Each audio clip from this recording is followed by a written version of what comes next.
we would like to offer a very heartfelt welcome to Megan, and hope you enjoy.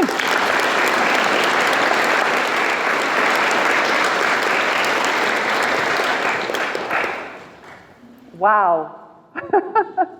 This is an amazing crowd. What an incredible group. Thank you so much for coming out tonight. When I got the email from Dawn that said, there's 160 people who've RSVP'd for your talk, I'll admit I did one of these. Oh my God, what? I've been trying not to think of what 100 people in a room looks like. And now that I'm standing in front of you, it looks amazing. It really looks amazing. So thank you again for being here tonight. I want to thank Dawn and Sarah as well for inviting me to come and speak tonight.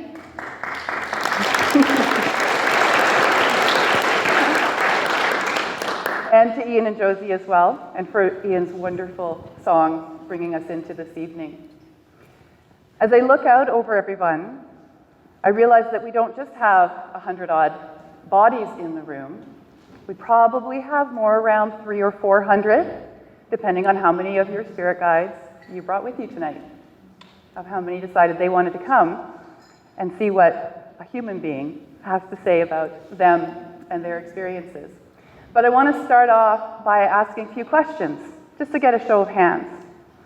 So first of all, how many of you know or believe that you have a spirit guide or some kind of energy being that's helping you navigate this human life?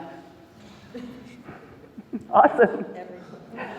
How many of you are completely skeptical about the whole thing? Really? Truly? I'm the only one in the room?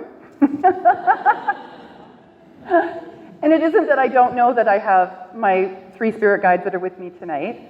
Joshua, the lady, and Sundance happen to be their names.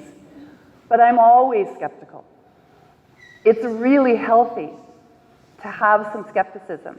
And all that skepticism is a questioning of the things that are happening to you that are described as being absolute fact. Because in fact, we really don't know. What we want is to know or believe that there is somebody or something that is looking after us, that loves us unconditionally, that no matter how we treat them, we might ignore them, we might pretend they don't exist, we might not believe in them, we definitely don't listen to their guidance and advice all the time. And yet, even with that, we still want to have that energy around us. We want to know that we're not alone, right? Yeah, and yet at the same time, it's good to wonder. It is good to wonder if that gust of wind on your cheek is just a gust of wind. And could it be that that gust of wind on your cheek is also a confirmation or a communication from something else, a different energy? So when I put my hand up and say, I'm skeptical about the whole thing, that's what I'm talking about. I want you to always question. Because sometimes there is a very logical explanation. And that's where I want you to start on any journey that you take into the psychic realm. Actually, in any journey that you take. I want you to start with what makes the logical sense in the grounded physical human reality that we're in. And the reason for this is that every other experience you have after that can then be put into that context. Does that make sense? Yeah. So I'm going to ask again, how many people are skeptical about this whole thing? Be honest. Okay, good. Excellent. So here's the thing as well. I'm not going to tell you that spirit guides exist. I'm not going to tell you that angels are real. I'm not going to tell you that your garden is full of fairies. And I'm not going to tell you that your grandmother is sitting next to you right now. Where is she? Right there. And is watching over you and is taking care of you. And the reason that I'm not going to tell you that is because you have to have your own experience of it. So when I was preparing for this talk, I did a Google search. I was really curious to see what would come up if I typed in spirit guides. Okay, any guesses as to how many hits? 1,800,000 in 0.04 seconds. Yeah, and that was just spirit guides. I wasn't looking up how to talk to spirit guides or how to channel spirit guides. That was just spirit guides. So something is going on if there's that much interest in this topic. Either we're all delusional, it's possible, or there is something real going on here. Let's do one more show of hands. How many of you know that you've had an experience with a spirit guide? Your own or somebody else's? Okay, I guess I can go home then. But even within that, there's doubts, right? When that experience happened, did you dismiss it or try to find some way to explain it in that grounded, very physical way that we have? And at some point, did you wonder if you were crazy? Did you wonder if nobody else in the world's ever had that experience? And so you can't talk about it in polite society? That's a good thing. It's a good thing to question it. Because what you will eventually come to is the truth. That's the body saying, yes, this really happened. I have this spirit guide. I have this entity. I have this individual who looks after me, who watches over me, who guides me. Now, the other thing I found out when I was doing that Google search is how much of the information on the internet is repeated, which is surprising, I know. So I was going to different websites, looking at other people's experience and exploration around spirit guides, and a lot of the same information was coming up. So a lot of stuff about the difference between a spirit guide and a deceased loved one and an angel, and the different hierarchies. And this is all information that you can find when you do your own Google search. It might take a while to go through the 10 million pages, but I guarantee that when you do, you'll find there's a lot of repeated information in there. And that's great. That's perfect. Because as a species, as an imagination-based species, we love to create order, and we love to have lists, and we love to have an understanding of what's going on. What I would invite you to do, and even with what I say tonight, in fact, especially with what I say tonight, find your own system that makes the most sense to you.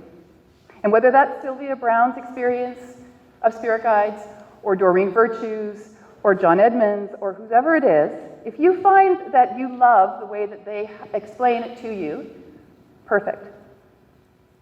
But also at the same time, find your own explanation. Find your own relationship. Find your own understanding. Okay? I said imagine-based species. Have you ever heard that before? No, I just made it up, actually, earlier today.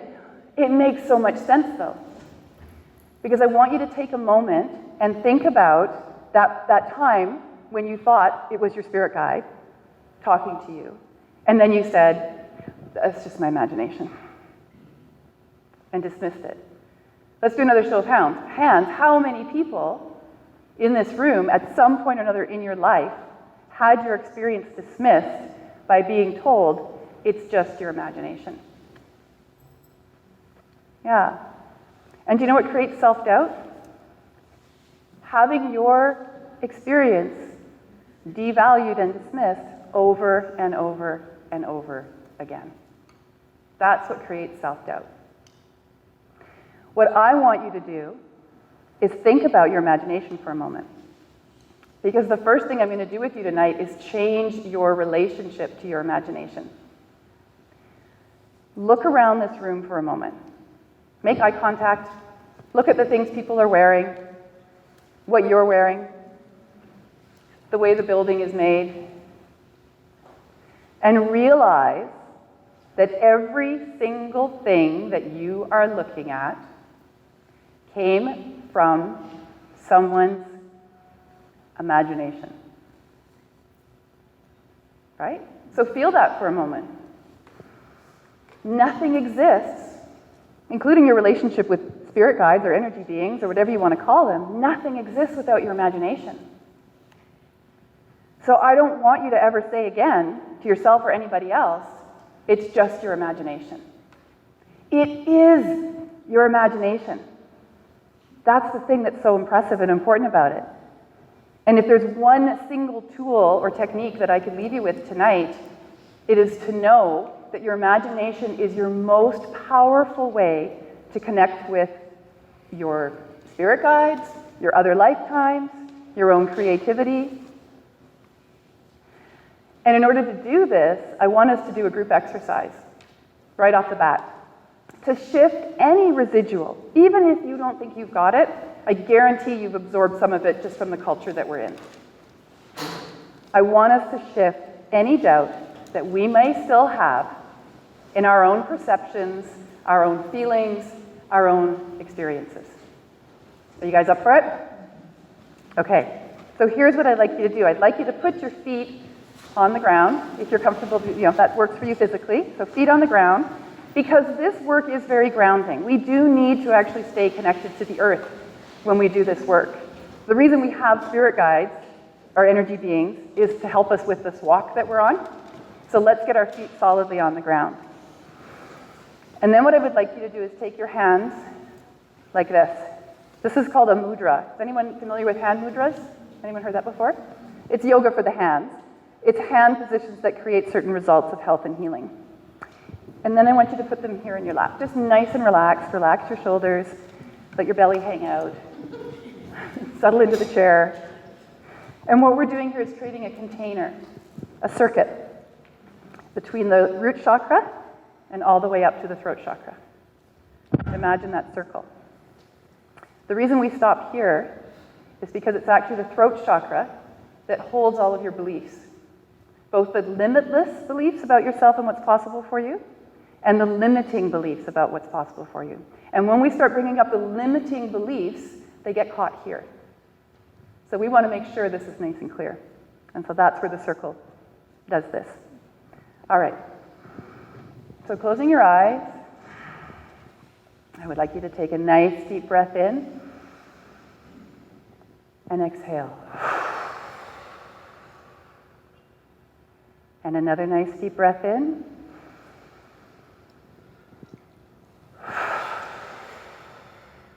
Exhale. And one more time.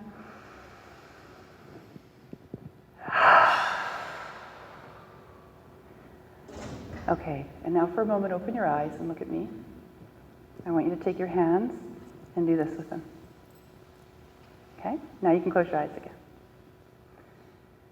So in between your two hands, there's an energy field that's building up. And you'll start to feel it as you try to move them together slowly. It feels like there's pressure between your hands, or heat, or tingling. You're each going to have your own experience of it. And in this container that you've now created between your hands, I want you to place every experience that you've ever had where somebody dismissed you. I want you to place any doubt, worry, concern you have about your experiences being validated and valued. I want you to fill the space. Okay. And when you feel like it's full of all that stuff, what I want you to do with your hands and that ball of energy that you're holding is to push it up. We're going to do this together as a group. Up over your heads. Okay? 1, 2, 3, go! Woo! Did you feel that? Covered in goosebumps. Now with your eyes open and just being totally grounded and in the presence of everybody, just try again with that hand thing and see, when you think about all those doubts and all that, see if there's anything left. There isn't if you can get your hands together without any resistance. And if there is still a little bit there, that's fine. You can work on it at home. You can just do that exercise again and clear it out completely. Beautiful. So now that we've shifted any of that resistance, let's ask this question and feel the yes or the no in your body. Do spirit guides exist? Do you get a yes? You don't have to get a yes. You might get a no, and that's totally fine too. Okay. But is your body telling you the truth that that's the case? That it isn't just about us. And that this life that we're living and the way that we navigate it comes with help. And that you can ask for that help. And if it is appropriate, that help will show up. And there's a few ways that that can happen. I could tell you. I could say, your spirit guide, there's a woman standing behind you right now. She's a little bit taller than you are, wearing the typical white robe, short blonde hair. She has her hands on your shoulders. But that's my experience. And you could look at me and say, wow, that's amazing. You're so right. Or you could look at me and say, what are you smoking? Or you could look at me and say, that didn't resonate at all. I don't feel that whatsoever, and I want my money back. Not from them, though.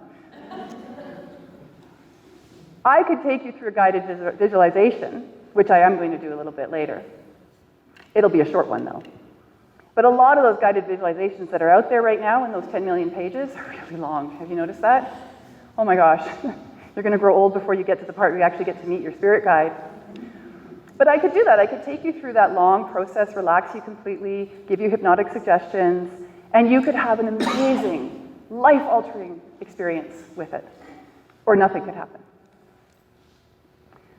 Third, you could tell me who your spirit guides are.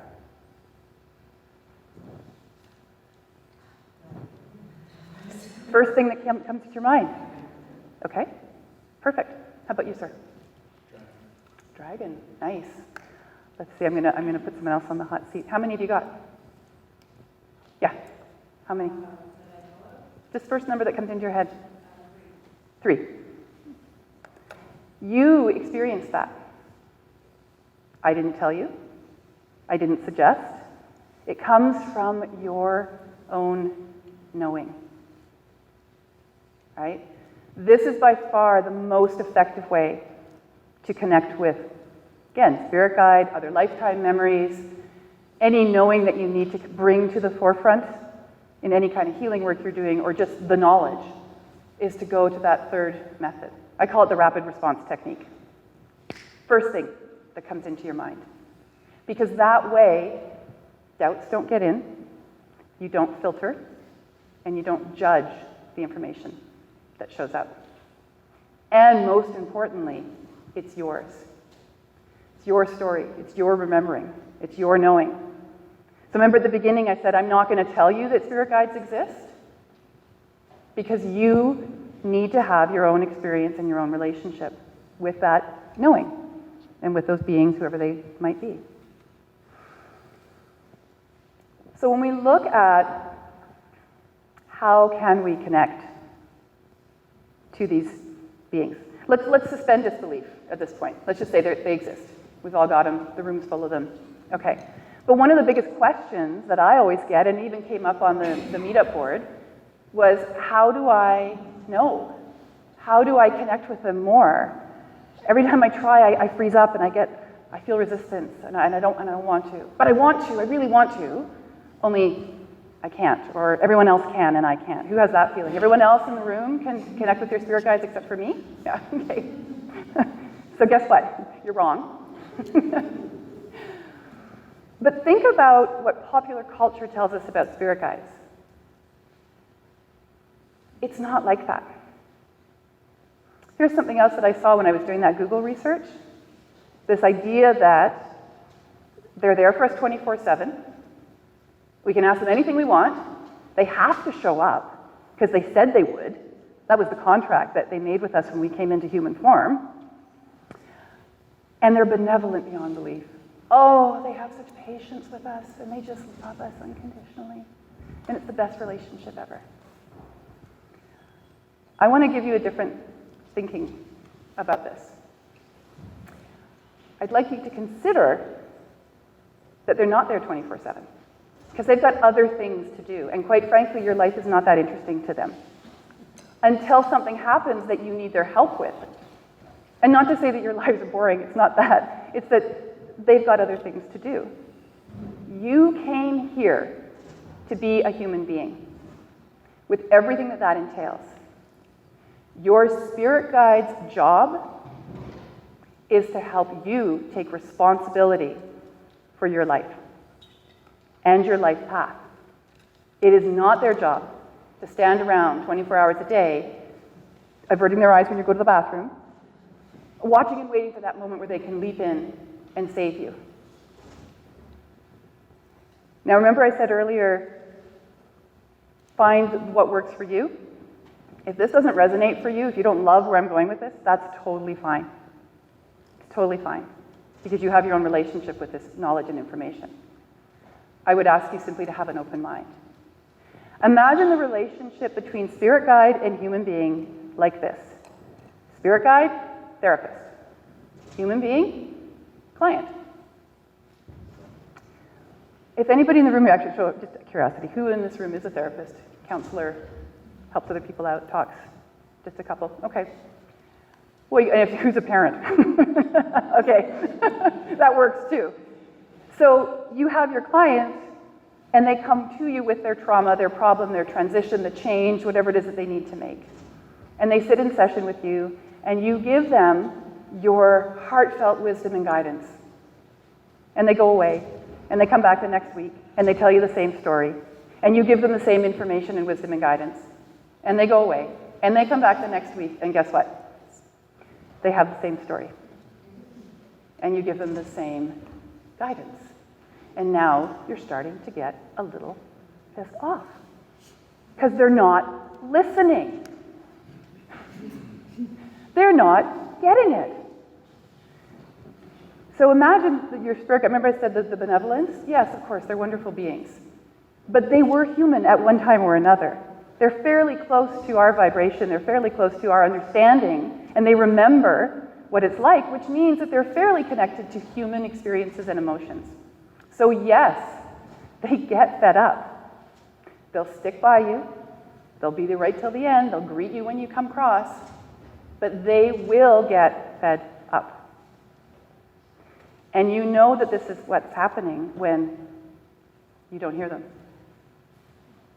How many in the room have made themselves wrong because you couldn't hear your spirit guides and figured it must be something you were doing wrong?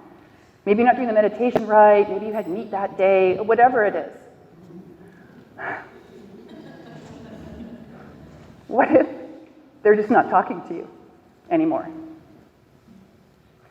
And in not talking to you anymore, they've opened up space around you for you to step into being responsible for the choices that you're going to make and actually following through on some of that guidance and some of that wisdom. So it's a slightly different view of spirit guides and the relationship that they have with us.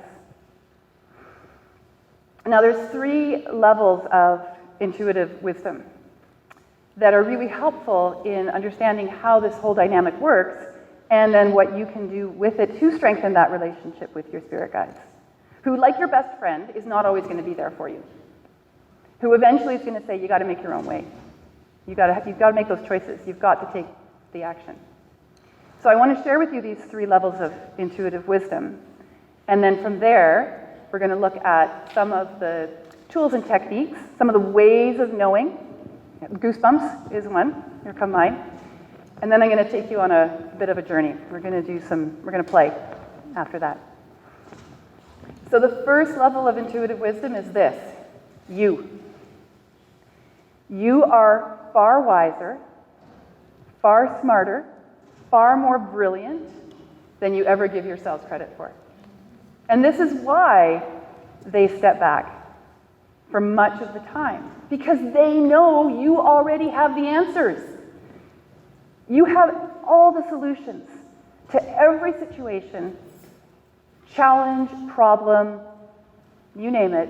You already have all of those solutions within you. And do you know why? Because you've done it before. We're suspending disbelief, so let's go with, we've all been here before, yes? We have a sense that maybe this isn't our first rodeo.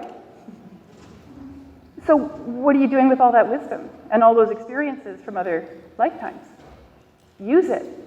Go to yourself first. Go to your higher self first.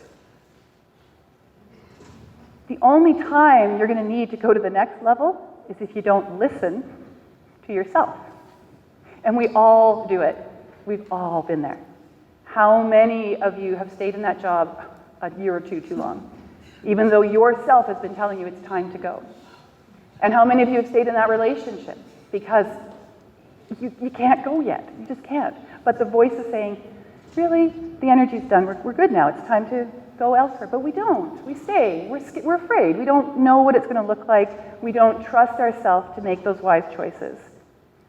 And so that's when we move to the second level of intuitive wisdom. And that's our spirit guides. That's when, I sort of imagine it like a boardroom, and all the spirit guides get together, and they go, okay, bring your person in. Yeah, you know what, it's been like 10 years. We got to step in. We got to do something here. The way that they do this, though, is very subtle.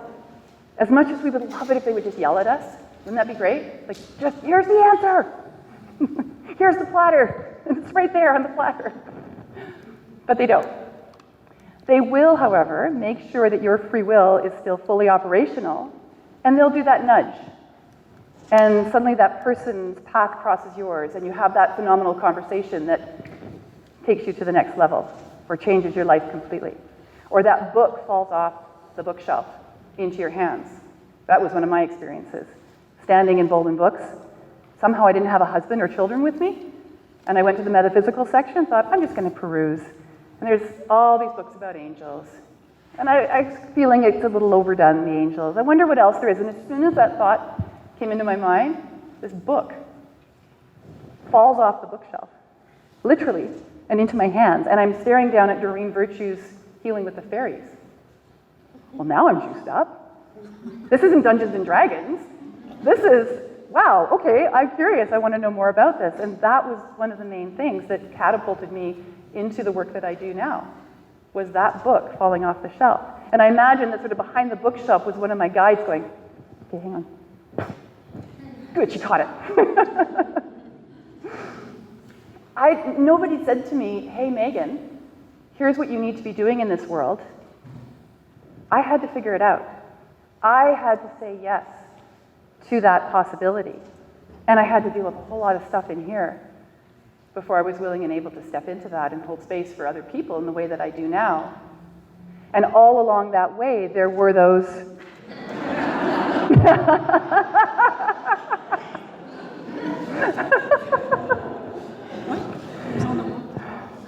Okay. No, it's symbolic. It's a birthing, right? It's a birthing. So all along the way, there were those nudges or those synchronicities.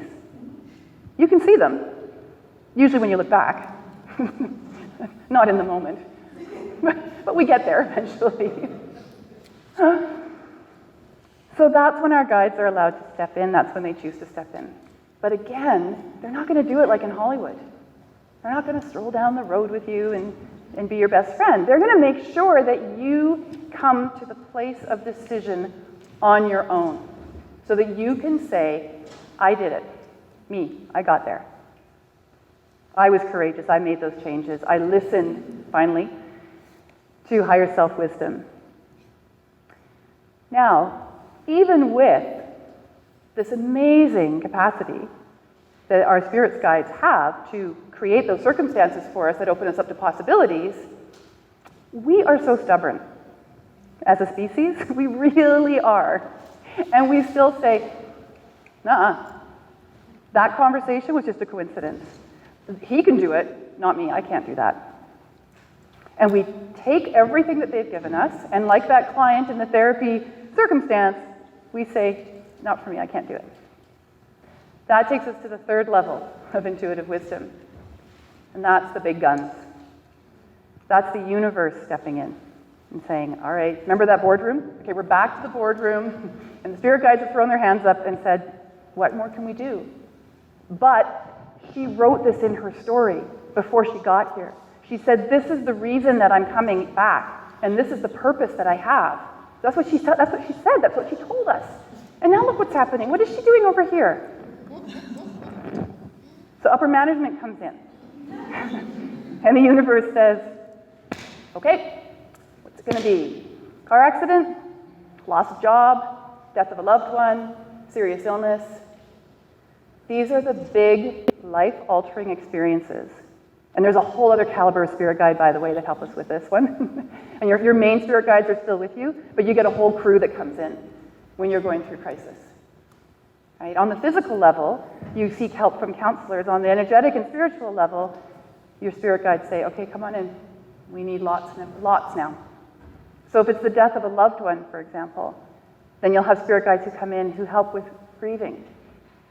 They hold you, metaphorically. They make sure that the right people show up at the right time to give you the help that you need. We all have these experiences in our lives, these crises, these wake-up calls, and you have a choice. Always you have a choice.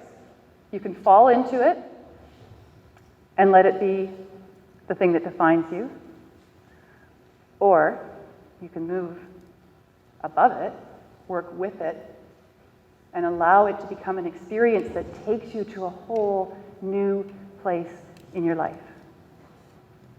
And by the way, the wake-up call doesn't have to be a negative, painful crisis. It can be something joyful. You just have to get in there, and you have to go through it. So maybe it's the big promotion you've always waited for, and it comes to you and you go, I can't do that, or I can't succeed, here comes the book contract. It's a great crisis to have. But don't be fooled, it's still a crisis because you have to go into deep emotional places in yourself as you move through that experience. If you listened to yourself in the first place, and this is not a blame game, but if you had listened to yourself in the first place, your own wise self, that crisis might not need to be so big. It'll still show up because you wrote it in your story, but it will show up in a different way and you'll have a different experience of it. Okay. And all along the way, though, do you know that they're there? When you get to that place where you say, why me? And wait a second, how come they didn't yell louder at me? Well, they didn't because you had to make up your own mind about it. But they're still there. They're still with you. You may also have required that experience. Not in any karmic kind of way. I'm not talking about karma. It's not crime and punishment or anything like that. And really all that karma is the sum total of all of your experiences. There's no judgment around any of it. It's all just how you got there. How you got to this place in your life right now. That's all karma is. So now that we've looked at these 3 levels of intuitive wisdom and you have a sense now of how powerful you are in your own human self, and then when it is appropriate or when it happens that your guides really get to play a part in it, and then when that big gun crisis happens that changes your life forever, I want you to consider, what are you going to do with all that? Let's just take a big breath. Just take a big breath in. Yeah, because I've struck some chords. And I know what I'm talking about because I've been there. I've had the big crisis. I've had the why me. I've had the where were you. I've had all of that. So I get it. I really do. Who knows about the clairs? It's kind of a 180 here, but I want to lighten the room up a little bit. Have you ever heard of the clairs? Yeah. Clairvoyant, clairaudient. There's 5 or 6 or 8 of them. There's probably more. Clair simply means clear. And then you add on clear seeing, clear hearing, clear smelling, clear touching, clear knowing, clear cognizance of the future. These are all the different ways in which information can come to you. Through your guides or through your own higher self. How many people in the room are clairvoyant? Feel like they're clairvoyant. So that means you see things with your inner eye. Could be visions, could be words, could be colors. Okay. How about clairaudient? Yeah, that's when you hear things. So you hear music that no one else is hearing. Have you ever had that? In the week before my grandmother passed away, I'd wake up every morning hearing the harp. Yeah, and then she died and it was gone. I never heard it again. So clairaudient is ways in which spirit and higher self communicates through sound. It also, when things like a song coming on the radio, at the moment that you're thinking of your grandmother, and it's a song your grandmother loved. That's clairaudient as well. Okay. Clear tasting. This is a little more obscure than some of the other ones. When you taste something in your mouth that nobody else is, not that nobody else is tasting. Obviously, they're not tasting it. I hope not. But there is no reason for you to have that taste of spaghetti in your mouth or that taste of chocolate cake in your mouth because you haven't actually eaten it that day. But you have that feeling. And what it does is then invokes a memory. Same with smell, clear smelling. It invokes a memory for yourself. And if you're reading for somebody else, if you're sitting across from someone and you're doing that channeling for them, it might be about them, that chocolate cake, whatever it is. So these are lots of the different ways in which information from external sources comes to you through the non-physical body. Even things like the goosebumps, that's an external experience because it's not because I'm cold. It's because something's changed in the energy. We've hit a truth. And so all the hair on my arms, the whole body stands up. You guys each have your own way, by the way, for your body to talk to you. Did you know that? Your body can't lie. It doesn't know how. So if you listen to your body, you know those gut feelings that we have? It'll be a lot easier to make decisions. You still have to do the action to follow through on them, but you can at least come to the decision at an easier. And your guides and energy beings will use your body as well. Who's ever had the experience of suddenly feeling nauseous if you've walked into a room and you can't figure out why? Anybody? Yeah, because you're picking up on it, somebody else's energy in the room. Or feelings of love and happiness as well when you walk into a room. So there's all the clairs. And then there's the 3 S's. These are signs, symbols, and synchronicities. So again, remember, we're talking about how your guides communicate with you, both externally and then from the internal. Signs. Anyone know what I mean by that? Yep, numbers are a sign, definitely. Objects. For me, it was hearts. I said to the universe, I just need a sign to show me that I'm following my path, that I'm making the right choices for myself and my children. What am I doing? And it became hearts. And I started seeing these hearts in nature. Beautiful hearts in the burls of trees and in rocks and all over the place. And I started taking pictures of them, and they became the message to me to follow my heart. And every time I saw them, I believed that that was my higher self and spirit's way of saying, this way. Follow the path, follow the hearts. That's what my book is about, that we have over there as well. I'll talk about that a little bit later. So think for a second. First thing that comes into your mind, what's your symbol? Heart? Yeah. Numbers? Feathers? Awesome. Stars. Yes, it can be geometric shapes as well. Spirals, stars. Flowers? Flowers, yeah. Oh, clouds, thank you, yes. There's quite an echo up here with my mic, so thank you for saying that again. Yeah, clouds. And every time you see that symbol, you could choose to believe that that's a sign from higher self or spirit saying, hey, we're here, hi. Or yes, this is the way to go. Or yes, this is the symbology of it. Feathers can mean freedom. As I was about to step out of this 23-year marriage, that was my wake-up call, I suddenly saw these feathers everywhere. And it was that last moment of hesitation, and then everywhere I walked, there were feathers. Okay, fly, go. Spread your wings, yeah. You okay? I just got the feather. Oh! Wow. That's amazing. Oh yeah, here comes goosebumps. Just as a little aside, spirit can materialize right away, like instantly. Feather shows up. It wasn't there before. I was looking at your sandals because they're so gorgeous. I didn't see a feather down there on the ground. Ask for your sign. Don't ask for the answer. Ask for the sign that will lead you to your own answer. Those are the symbols. The signs are things such as, okay, I really want to go to Hawaii, but I can't. I can't go to Hawaii. Who am I kidding? It's too expensive. I never get the time off work. I can't go. Oh, look, for sure, on Hawaii. Oh, conversation with my best friend about Hawaii. Oh, there's an app on how to travel to Hawaii. By the time it happens 3 times, you better pay attention because something is going on. Once, twice, that's kind of curious. 3 times, oh please, just do it. Find a way, you'll find a way. That's the bottom line, right? Because the moment that you say yes to that knowing and that information, it starts to happen. And now, this is the part that your guides love the most. Now they get to start really having fun. Okay, give her that other postcard about Hawaii. Yeah, look at that, look at that. Okay, so yeah, give her that raise. Okay, raise. Now I can go to Hawaii. And they get in there. And they work with all the other people involved and all the other guides involved to get you there. So signs, symbols, and then synchronicities.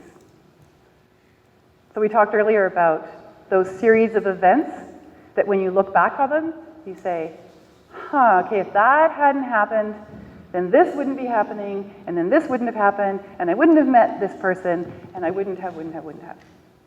And suddenly you've got this path of events that has brought you to the yes, the goal, the dream, the choice, whatever it is. And you can all think of an event, even something recent, like who's ever just moved recently, or bought a car recently, got a new job recently. The series of events that had to occur. And doesn't it sometimes feel like there's some divine planning in that? That because you said yes, you're suddenly in the flow, and these things wouldn't have been possible otherwise? That maybe, just maybe, there was something else going on? Yeah.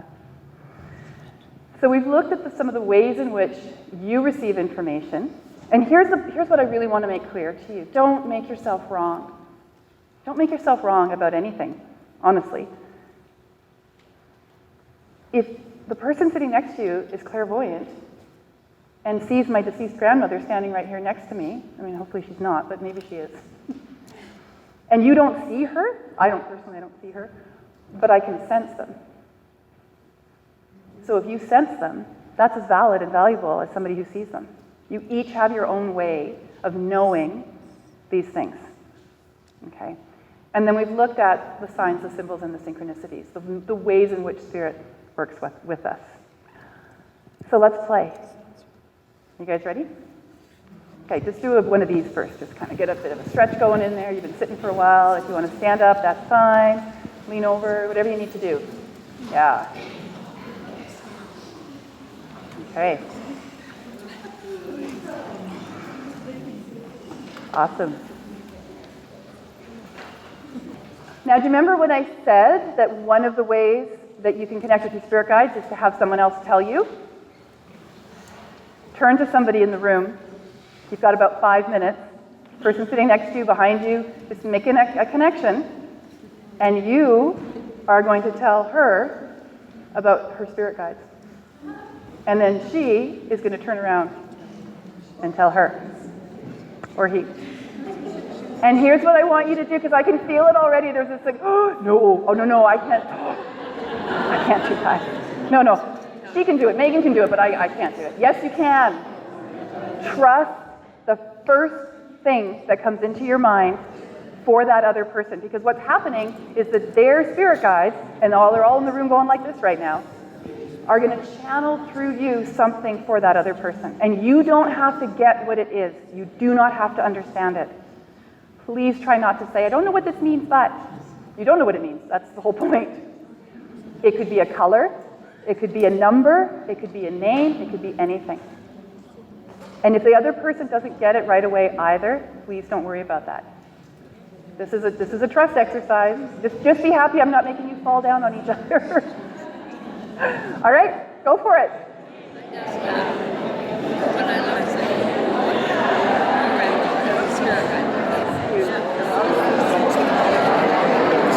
Okay, if you haven't already, switch people.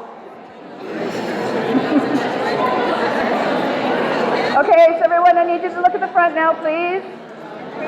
There we go, starting to quiet down. Awesome. Wasn't that fun? Was that fun?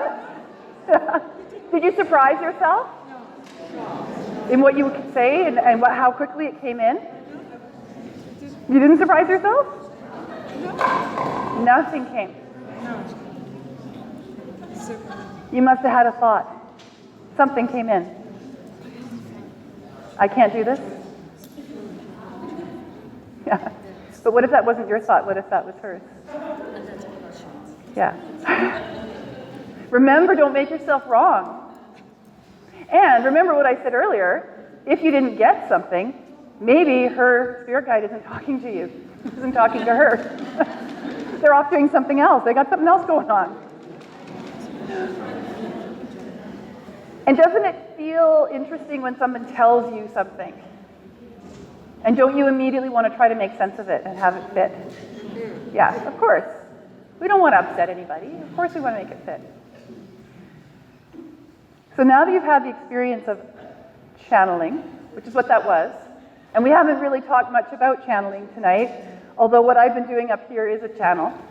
Anytime something comes to you or through you that is for somebody else, that is a channeling. Anytime you write something, anytime you paint something, dance something, cook something, creative, that's a channeling. Excuse me. One of the things that I was going to touch on was safety in channeling, how to channel safely, but you know what? You guys all know it already. And again, there's 10 million sites. You could probably Google psychic safety and find out about how to create your shields up, how to clear, how to hold yourself sacred and your space sacred. You can find that information and find a way that works for you. What I know to be true is this: in all the years that I've been doing this work, as my work, for the last 8 years, I have never had a scary experience, ever. Interesting, yes. Bizarre, yes. Amazing, without a doubt, but never scary. Yes?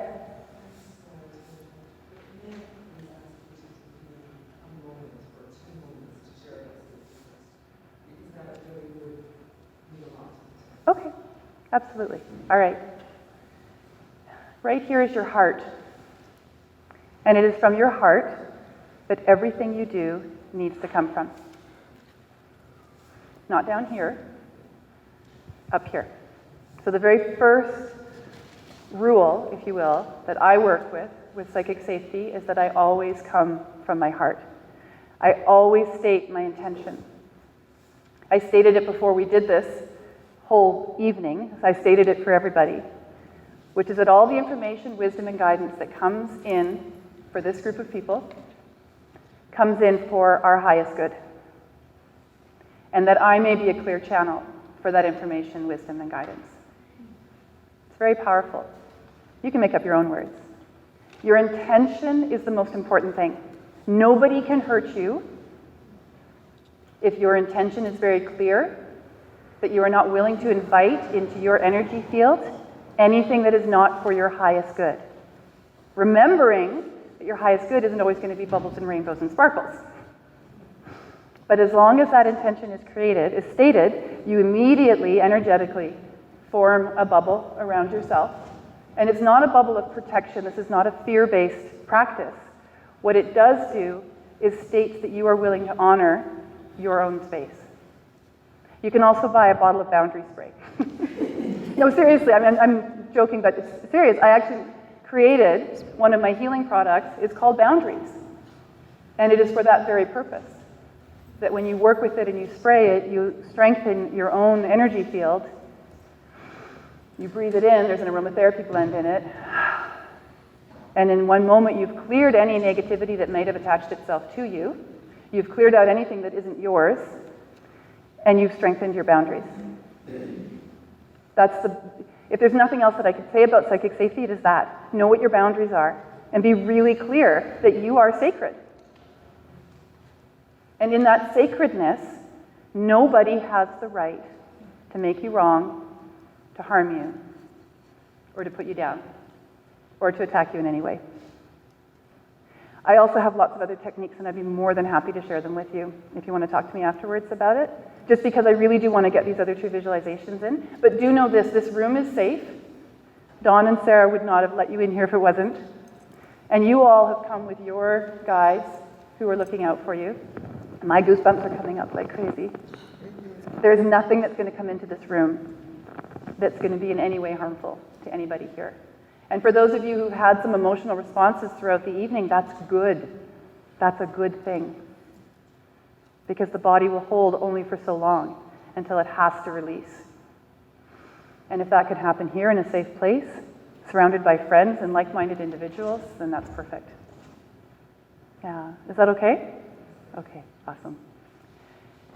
So you've told somebody else about their spirit guide. Now I would like you to meet one of your spirit guides. Some of you are more than likely familiar with this meditation. It's going to be a little different, though, than how Sylvia Brown does it. We're not going to a beach unless that's where you end up. I love Sylvia Brown, by the way. I'm not putting her down at all. So same position. Hands contained, feet on the ground. Deep breath in. You can have eyes open or eyes closed, whatever you're most comfortable with. Another deep breath in.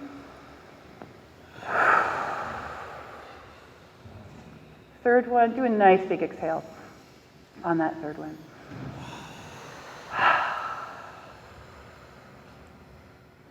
Now connecting to whatever way you perceive or experience visualization or information coming in, I would like you to start imagining the most beautiful place that you can. The most peaceful, the most serene. Paint it in, feel it.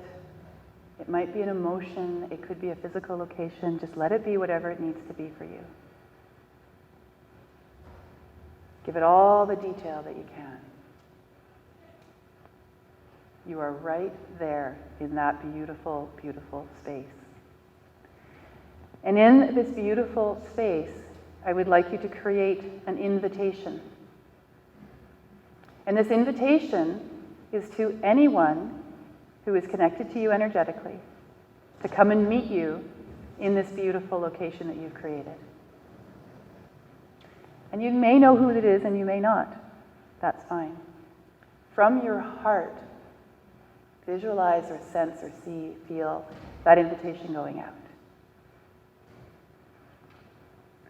And as you're waiting for your response, continue to immerse yourself in the energy of what you're creating in this amazing place that you find yourself in. And don't worry about when they're going to get there or if they are. You've sent out the invitation. Expand your awareness by connecting to all 5 senses. And feel your consciousness growing until it touches whomever or whatever has accepted your invitation. And allow that energy, whatever it is, to show up in your presence. And when it is there, you can ask it a question, or you can invite a message, remembering that this is your imagination at work. Let it be whatever it's going to be.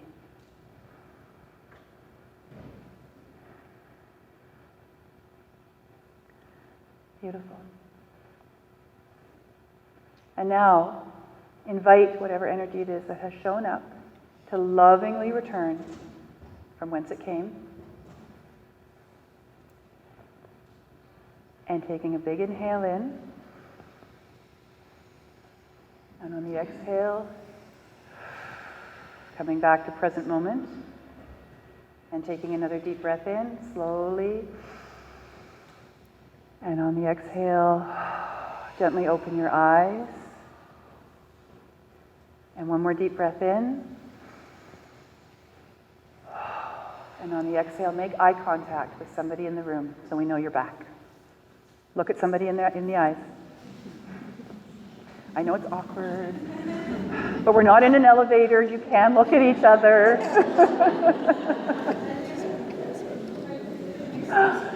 I would love it if somebody would like to share what that experience was like for them briefly. Is there anyone who's willing to be brave and put their hand up?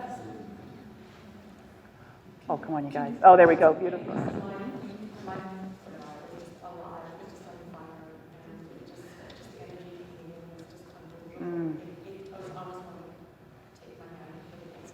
Wow. Excellent. Thank you so much for sharing. Okay, now that someone's broken the ice, anybody else? Oh, you guys are so cute. Okay, we're going to do one more. Do you know that not only do you have spirit guides, but that you quite possibly have been a spirit guide? Okay, who's read Many Masters, Many Lives, Journey of the Soul? There's some hypnosis tricks out there that can take you to these places where you have done this work for other people. Why not? Why not? Do you think that coming into human existence and life means that somehow you're at this level here and you got to slog all through it before you get up to this spiritual plateau? No, we're all in this together. And your best friend, okay, let me put it this way. My best friend in the Crimean War took a musket for me, died on the battlefield in my arms. We were both, I remember it so clearly, and wearing the uniforms that we were wearing, the whole thing. And he never came back into physical form. And when I first saw him when I was 16 years old, and he showed up, I realized where the dreams had been coming from. That's another way that they communicate with us. And this whole story comes in about this beautiful young man named Joshua who took that musket for me so that I could have whatever that life was that it was going to be, and then came back in this lifetime to continue that, to continue looking out for me and continue being there for me. When I did my first regression into my own experience of being a spirit guide, first of all, my reaction was probably similar to some of yours. What are you talking about? No, that's not how it works. There's levels here. There's organization. So I wasn't expecting anything. And this life unfolds. I see this little boy. He's Japanese. It's maybe 300-400 years ago. And I knew immediately what his life purpose was. His purpose was when he came to the place of having to make a really important decision in his life, does he go to be creative and artistic and spiritual, or does he go to be the samurai? He had asked that we made sure, myself and the others, that he took that path, the creative, artistic, spiritual path. Remember when I said earlier that relationship, that those spirit guides sometimes throw their hands up and are just so upset that they're not being listened to? I say that because I know exactly what that's like. Because he took that path. He took the warrior path. And he was a great warrior, but that wasn't what he came into this lifetime to do or to be.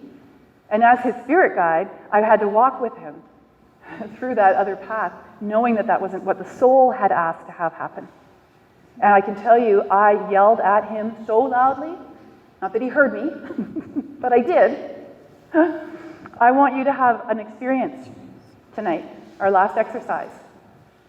Now, you may surprise yourself and see something incredibly vivid about you being there for somebody else. What also might happen is you might see yourself in a role doing something else that is job-oriented over on the other side.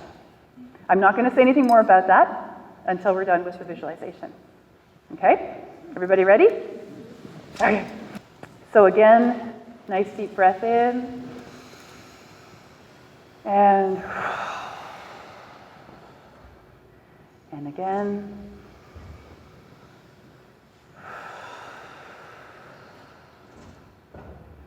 One more time.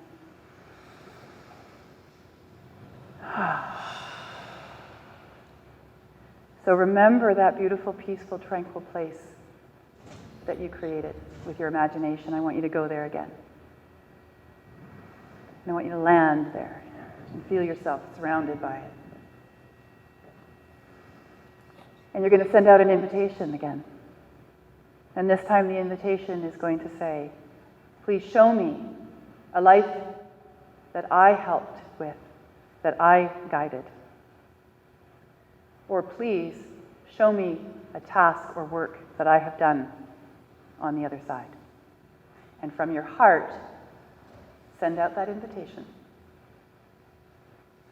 And allow the imagery to start coming in. Allow that story to start showing up. If you are connecting with a lifetime, start at the beginning. Watch that little being being born. Observe. Pay attention. What culture are they coming into? What color is their skin, their hair, their eyes? Are they a boy or a girl? Fill it in. And then allow the movie to move forward and the important parts of their life to show up, the parts where you stepped in and helped out. Watch them make decisions for themselves and feel the pride in the responsibility that they're taking for themselves. Watch them learn and grow. If you are being shown work that you have done on the other side, allow that story to unfold. Who are you with? What is your job? Do you love it?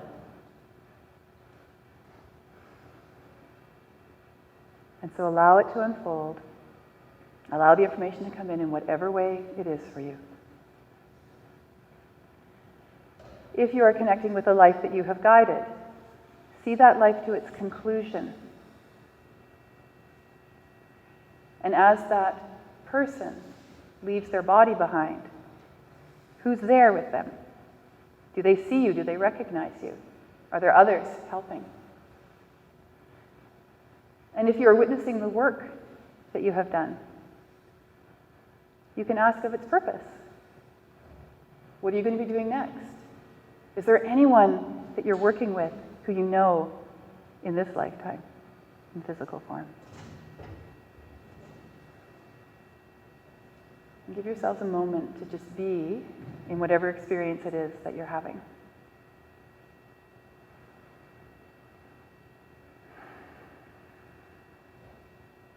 Beautiful.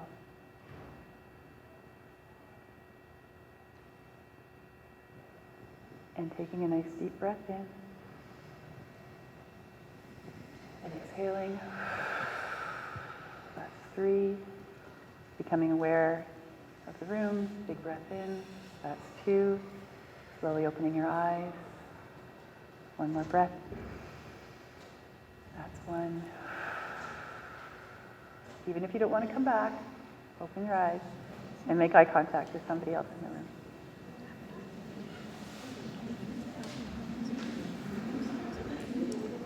Brave soul? Yes. I saw myself in my place, and when I asked if my life I felt to some of the work you did, I was watching myself and myself stood up and walked into myself.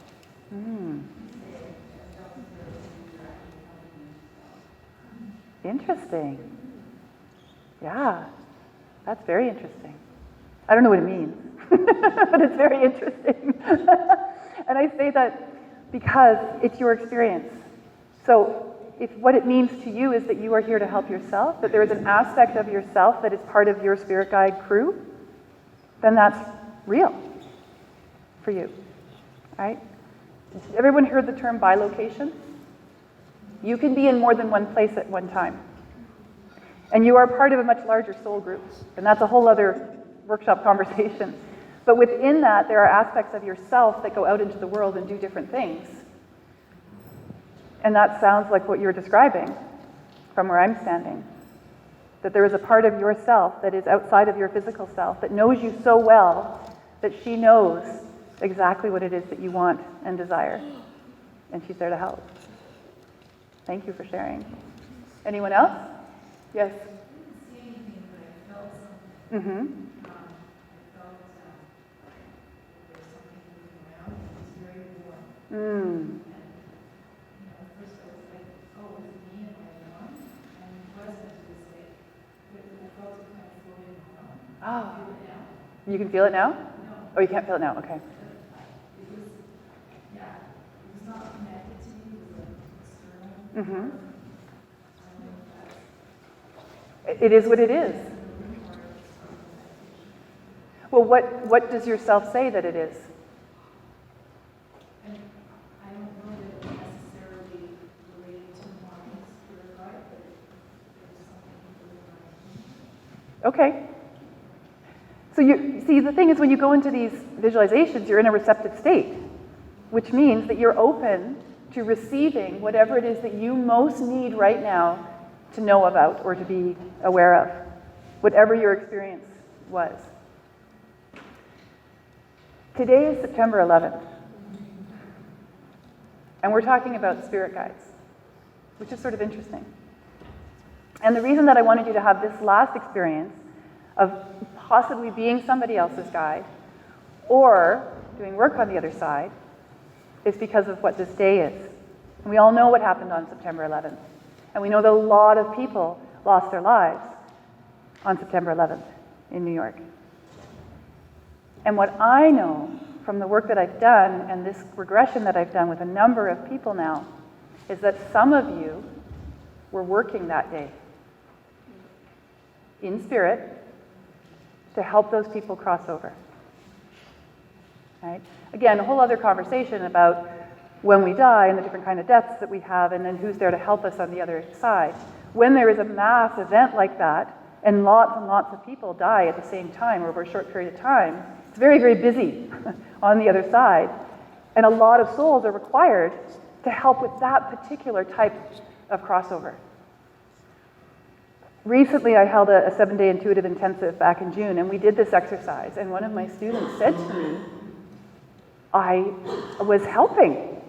That's what I was doing. And now I realize I do that all the time. She says, I have these dreams where there's a tsunami or there's an earthquake, and I'm there helping the souls move out of their physical bodies with lots of other souls doing the same thing. This is the kind of work that gets done over there. I've had 3 or 4 clients now in this regression go into that, and most of them were 9/11 actually, that they were there. So they were here physically in Victoria, but they were there in energy, helping out. And then some of them as well, it was the work that they were doing in between lives, was to be part of that group of souls that helps with those sorts of experiences. Yeah. And as traumatic as 9/11 was, and absolutely there's no question, what I know is that when each of those people left their physical bodies, they were greeted and well treated and helped and were able to move through that experience because of all those energy beings that are doing that. Just out of curiosity, and you don't need to say what your experience was if you don't want to, but was there anybody in the room who found themselves doing work on the other side instead of guiding a light? Do you want to share? That's the hallmark of what I do. At first I thought it was like a reaping. I can see it was a First Nations fellow. He was a young warrior who had died in battle, and I was helping carry him over. And then it kind of struck me that it was sort of like a Valkyrie feeling, where you're sort of carrying them on to the other side. Like, I guess it is a little bit. Yeah. But there was a lot that were sort of coming. I had a lot of faces, so I think I did it multiple times. Oh, wow. And yeah, it was interesting because it was in the spot that is my happy place, that I always go to, and yet there were all of these faces kept coming up as I was carrying them over. Yeah. I wouldn't have thought that of me. So. Thank you so much for sharing that. Thank you. You know, that happy place, that's where you do all your work from. So remember what it looked like and go there whenever you want to. Use it. That's your heart center. That's your heart space. Okay. It's been a really full evening. Do we have time? We do. Awesome. I wanted to open up the floor to any questions that you came with that didn't get answered, or anything that came up for you over the course of the last hour and a half. I would like to open up the floor. Yes. So when a loved person passes away, my partner passed away last year, and I feel like he's my spirit guide. Does it happen like that fast? Sure. If he's done his work, and remember, time is different on the other side. I still hear him, and he told me that. He said if I lived another 40 years, that to him I would die in that same instant as we were having the conversation. Yeah. So you can hear him. I can. He's talking to you, Yeah. and he's helping to guide you. Yeah. Yeah. Yeah, absolutely.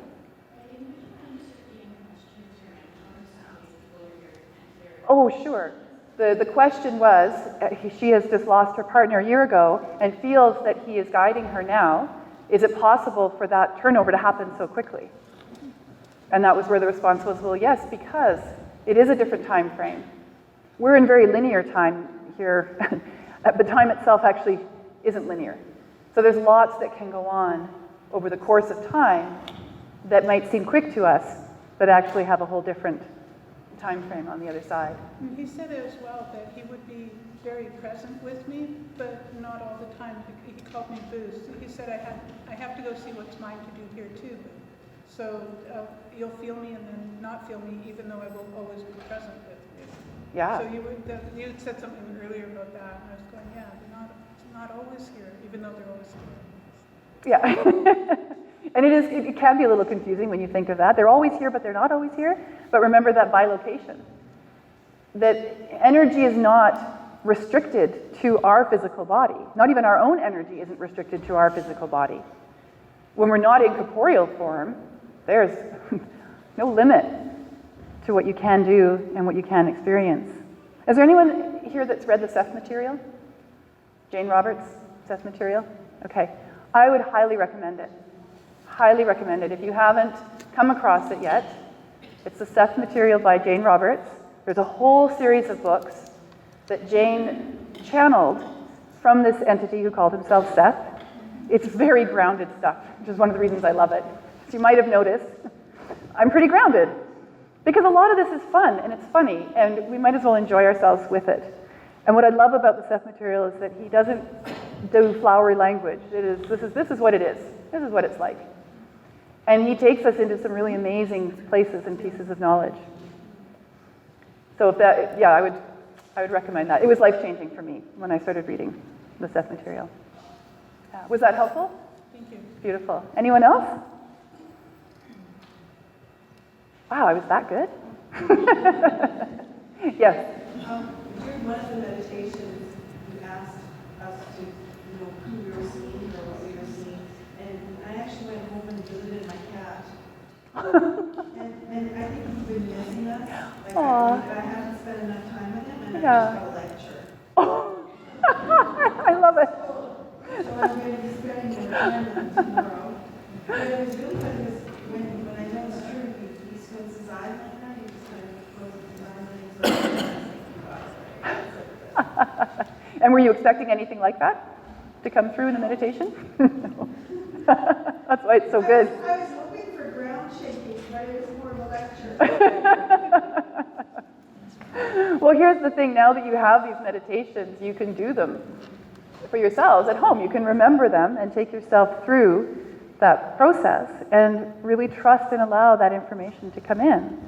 And remember to create your intention around that psychic safety. I ask that only that is for my highest good shows up.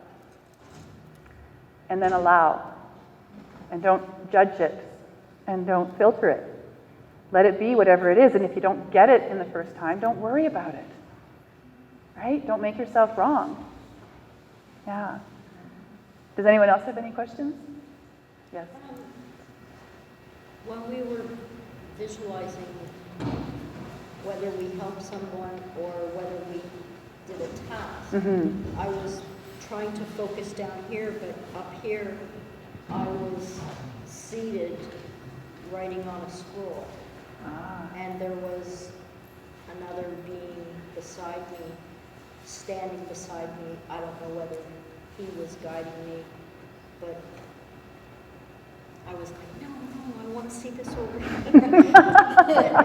it kept drawing my attention back over here, which is kind of interesting, and I'm very, like, I do a lot of research, so it kind of fits. Yeah. It's like, oh crap, I'm an administrator. Did everybody hear what she said, what she shared with us? That her experience, she had wanted it to be something over here, and instead her awareness kept being brought up to this image of herself writing on a scroll. That's part of the work that you do now, I understand, like working with research and that, right? In this current moment, this current lifetime. And then here's this spirit form doing the same thing, and her response was, oh, damn it, I'm an administrator on the other side. But someone's got to keep track of stuff. And what if you were an educator? What if you were holding sacred knowledge in that scroll? That's like writing people's life records. That's what I... Oh, wow. Writing people's life experience. Right. So Keeping the record. keeping the records. A record keeper. Yeah. You guys are familiar with the Akashic records? Yeah. That's what she's talking about. That's wonderful. Thank you. So let's take one more question. Yes. Yeah, make it a good one. I've been doing automatic writing. Only it's stopped. And I'm curious, do you know any resources or books or anything that can help to get that? Only you can. Yeah. I mean, yes, you could read all kinds of books on automatic writing. Did everyone hear her question, by the way? That she has done a lot of automatic writing, but now it's stopped, and she's wondering if there are any resources that she can tap into to bring it back. Pardon me? Want to try asking for messages to come back to the Okay. Maybe right now, there's other things that you need to be focusing on in your life. And that distraction is not the direction you need to be going in right now. Maybe there's other ways that information wants to come through you that you need to explore. Yeah. Yeah, you're welcome. Okay. So we have brought with us a number of the healing products that I have intuitively made with the help of Spirit over the last 4 years. When I work with my clients, what I want for my clients when they leave is to have the tools and the empowerment to continue their healing outside of the sessions that we have with one another. So we've brought the chakra crystal oils that I've created. Each one is an intuitive aromatherapy blend. And when I say intuitive aromatherapy, I mean I'm not actually following any of the rules of aromatherapy. So if there's any aromatherapists in the audience, I apologize. This is just how I do it. And then in each bottle, there's a little crystal that corresponds as well to the chakras. There's 10 oils in that set, the regular 7 that most people are familiar with, and then the soul chakra. This is where all your Akashic records are kept, by the way, and all your solutions. So next time you don't know what the answer is, go here to find it before you call on your spirit guides, because they got other things to do. As well as the hand chakras and the feet chakras. We've got samples over there. You can play with them, open them up, sniff them, put them on. The other product that I create is something called nature essences. Some of you might be familiar with the tinctures, nature tinctures that are made from plants, from flowers. The set that I've created has been made from stories. They come from client stories and needs or my own. That's like the boundaries that I was telling you about before. There's also 10 in this set. They're all different. Some of them are cyclical, new moon, full moon, summer solstice. Some of them are plant, flower-based, and others are ocean-based as well. They also have an aromatherapy blend in them, an intuitive aromatherapy blend. And those are the ones that you spray. So have fun spraying them, because they're really fun and they smell great. The information is over there. And then we've also brought copies of my book, The Heart's Journey, Healing Heart's Oracle Cards and Guidebook. I'm reaching that point. And this is the story that I told you about the hearts and how and why they came into my life and what I ended up doing with them. And then how to work with these oracle cards and how to use them as healing tools and meditation tools. And then each card has its own story. Each heart has its own story. I work with stories. That's what I do. I hold yours and I have my own. And this is the sharing of my own. We're just about to launch with Balboa and Hay House with this book and oracle cards. So the ones that we've brought tonight are the ones that we printed ourselves. We did a self-run print. They're in beautiful organza bags. There's a whole bunch that I've signed. They're usually retail for $49.99. Tonight they're going for $25. So grab your copy because that's pretty much all that's left before they go into a boxed set. And then the last thing that I want to share with you is about the classes that I teach. I have a 7-day intuitive intensive coming up in November. That's 2 full days of workshops, and then the 5 days in between connecting on a private Facebook page where you continue learning and hooking up with each other and having your experiences. Next weekend, I have a retreat coming up called the Essence of Spirit Retreat, and it's on Main Island at our family cottage. And it's a beautiful 3 days of just diving right into nature and using nature as a springboard for connecting with your intuition and really opening yourself up to all of these awarenesses and things that we've been talking about tonight. And I just got news that 2 of my members have had to move or had to leave the retreat. So we have 4 spots that have just opened up. So all the information for that is over on the table as well, or you can come and talk to me about any of these or go to the website. If you've put your name down on our email sheet, we're going to be putting you on our newsletter list. I send out a newsletter once or twice a month. There's a few people in the room here who I know are already receiving it. It's usually a discussion and then upcoming events. So if you put your name on it and you don't want to be on that newsletter list, please just let us know. Just go back over to the form and give us a little indication. Otherwise, I would love to be able to stay connected with you and share with you each month. I want to thank you from my heart for being here tonight, for participating, for being really courageous and showing up for yourself and for your spirit guides. And I wish you blessings on your journey. Thank you so much.